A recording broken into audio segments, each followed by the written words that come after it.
I recently made a career change, but I used to work as a truck driver. I was on a long haul, driving through the heart of the Midwest. It was getting dark, and it had been a long day.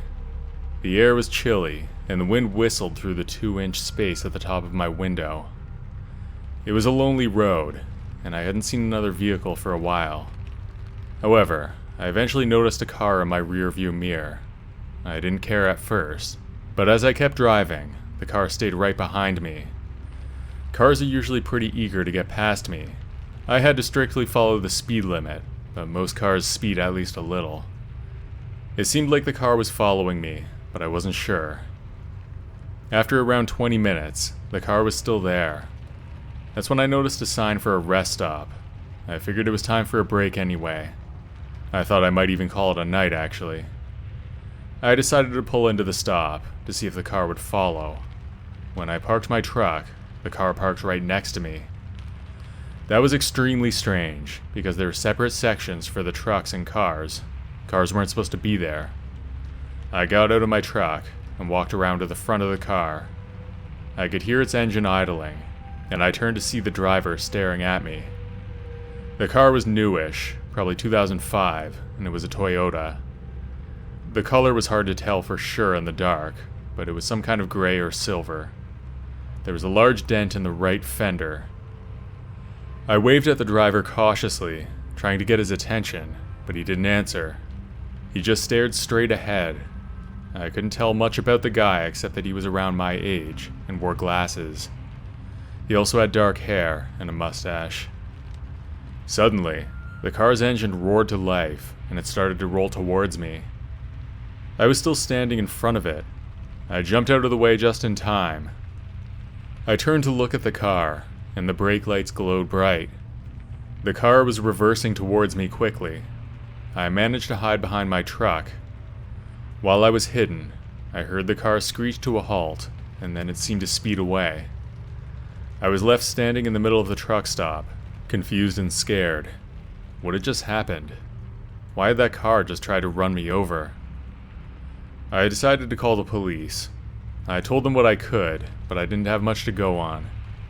I wasn't able to remember the license plate, even though I did make an effort to look at it as he drove away.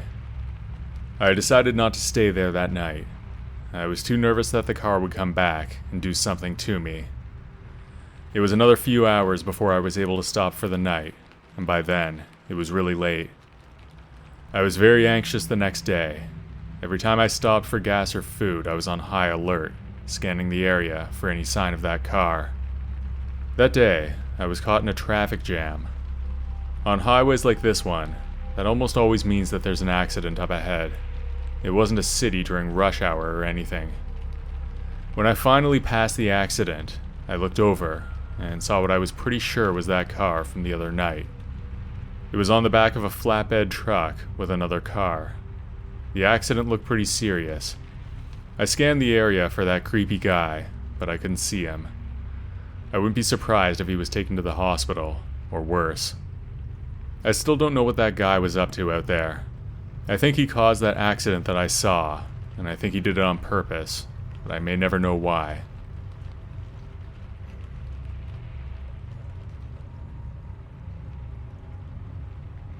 I had a scary encounter with a stranger a few years ago, and that's what this story is about. I live in a different city than my parents, and I would often make an 8-hour drive at least once or twice a year to visit them. I would do the trip in a single day, starting in the morning or early afternoon.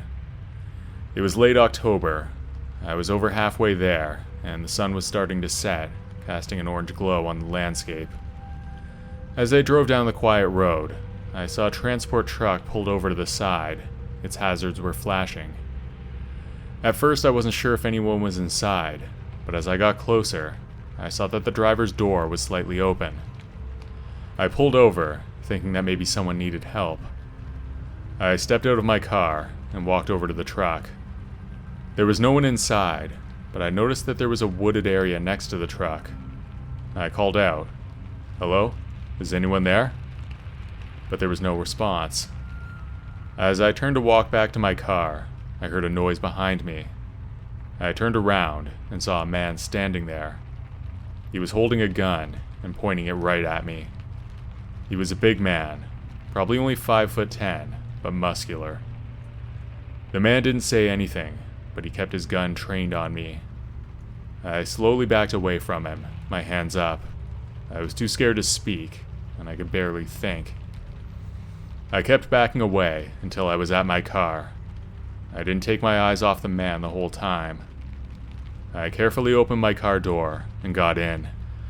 Once I was inside, I locked all the doors and started the engine. I watched the man lower his gun as I started to drive. I looked in my rearview mirror to see the man standing by his truck, watching me. I pulled away from the side of the road and drove as fast as I could towards my family's town. My heart was racing as I tried to process what had happened. I had never been in a situation like that before, and it was truly terrifying. I kept replaying the scene in my mind, trying to make sense of it. As I drove, the seriousness of the situation sunk in. The man could have easily shot me or taken my car, but he hadn't. Maybe he was just as scared as I was. I figured he must have thought that I was trying to rob him. That's the only explanation that I can think of. I thought of it more, and now I wonder if that truck driver had something to hide. Maybe there was something in his truck that he didn't want me to see, or maybe he was doing something in the woods at the side of the road that he didn't want anyone to find out about. These are ideas that I had a long time after the actual incident, so I have no idea what is true. I just don't think he would have pointed a gun at me for nothing. It's just hard to understand.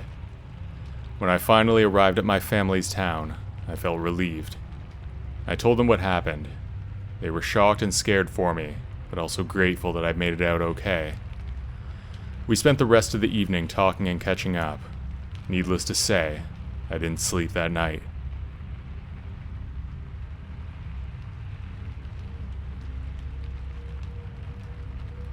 This happened last fall, in around mid-September.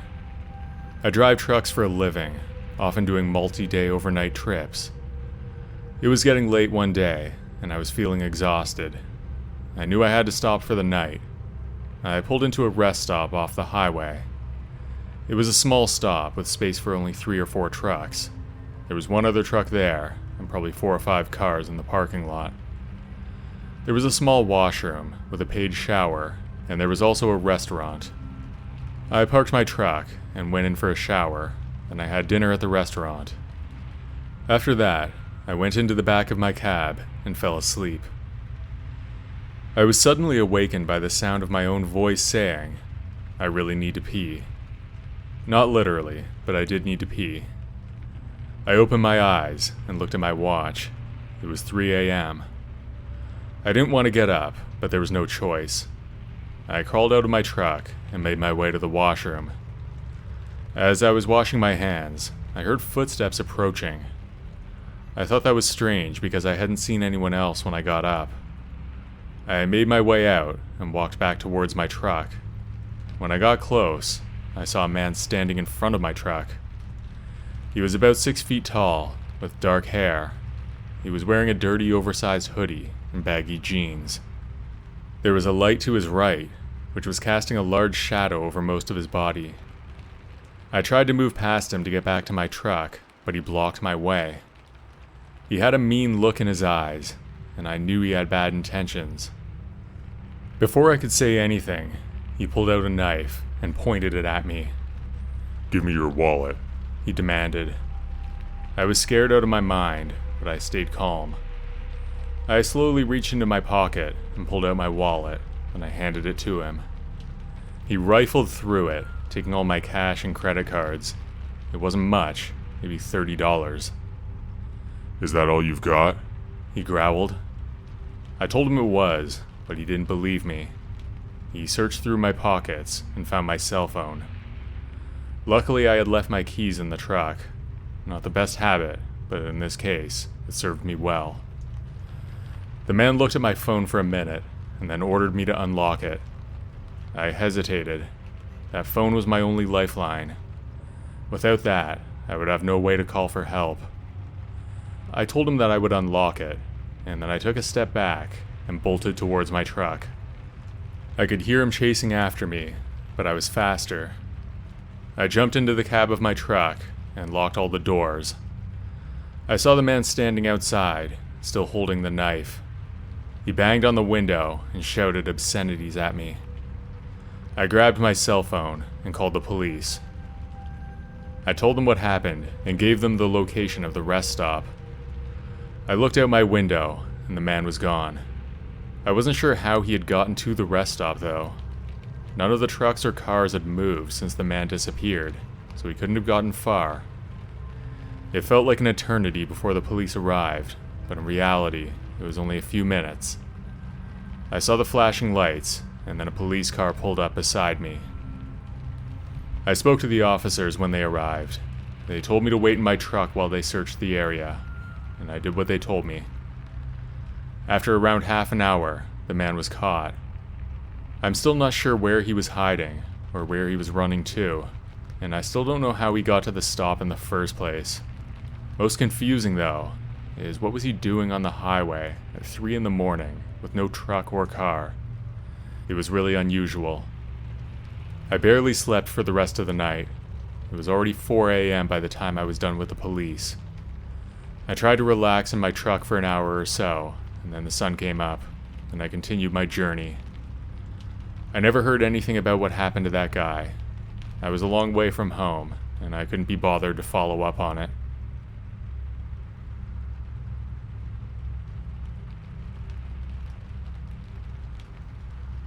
I work as a truck driver. It was an afternoon in April. My eyes were scanning the road ahead of me.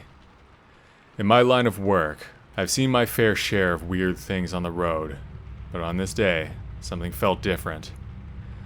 The sun was high in the sky, and the air was thick with humidity. It had been a day or two since I had really talked to anyone, and my loneliness was getting tough to deal with. That's when I saw her, a young woman with long curly hair, her thumb outstretched in a desperate attempt to hitch a ride. She wore blue jeans and a red hooded sweatshirt. She had a small backpack with a single strap over her right shoulder. I slowed down and pulled over to the side of the road. Then I rolled down my window. "Need a lift?" I asked. She nodded and climbed into the cab of my truck, her eyes darting nervously behind her. She seemed nervous.